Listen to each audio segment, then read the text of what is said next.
Hi there. In this video there are two learning intentions. The first learning intention is to describe warfare amongst the native groups, and the success criteria is that you can describe warfare and explain why it occurred. The second learning intention is to describe the fate of prisoners, and the success criteria is that you can explain the importance and the fate of prisoners. Warfare in the eastern woodlands before the arrival of Europeans was a feature of life. Amongst the Algonquins, while war was not on loan, it was not a common practice. There's a couple reasons for this. The first is that many of these groups were spread out over a large territory, and as a result, they came into contact not as many times, and fewer times for contact meant that there were fewer opportunities for conflict to arise. As well, a war could put a group's survival at risk. These were small groups, and the men were the ones responsible for providing the food, and the death of a couple of men could mean the difference between surviving the winter or not. So amongst these hunter-gatherer groups, war was not something that was necessarily practiced commonly. However, war was more common amongst Iroquoian peoples. These had denser populations and larger populations. They came into conflict more often. And war was also a release for these societies. To prevent fighting amongst themselves, they would fight with other groups. There was a great deal of honor and glory tied up with going to war. As well, another motivation was revenge. There's a difference amongst Iroquoian societies in terms of public and private warfare.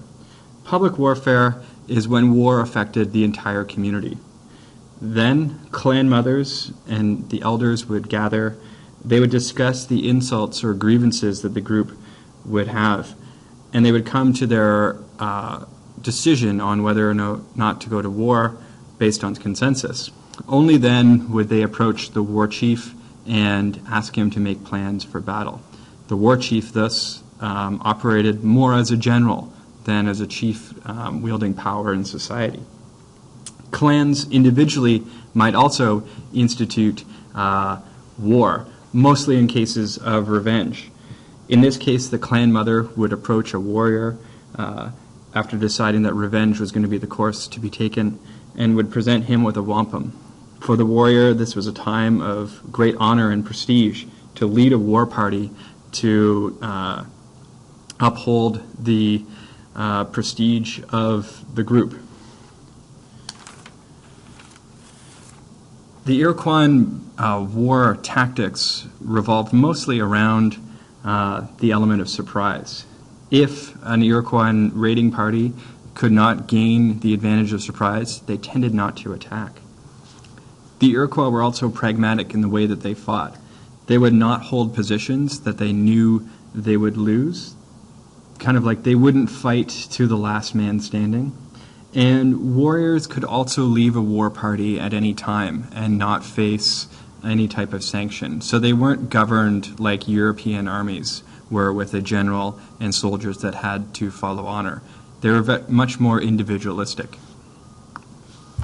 Prisoners were a prized bounty of war amongst the Iroquois.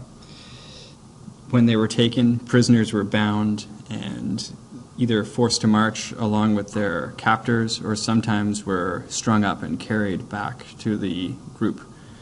They would face beatings along the way, and when they arrived at their destination, they were beat again and faced torture. Their fate was decided by the council.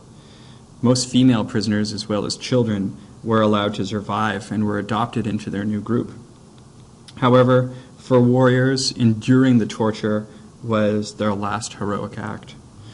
The torture was a symbolic destruction of their former identity. Then, many of them were ritualistically killed, and cannibalism was practiced. If taking a prisoner was not a choice, either because of the distance or because too many prisoners had been taken, then oftentimes they would take scalps. The scalps were a symbol of a warrior's glory and also his prowess in battle. Thanks for watching. Remember to do your summary after you've finished your notes, and please consider the following essential question: what was life like before the arrival of the Europeans? Thanks again, and we'll see you next class.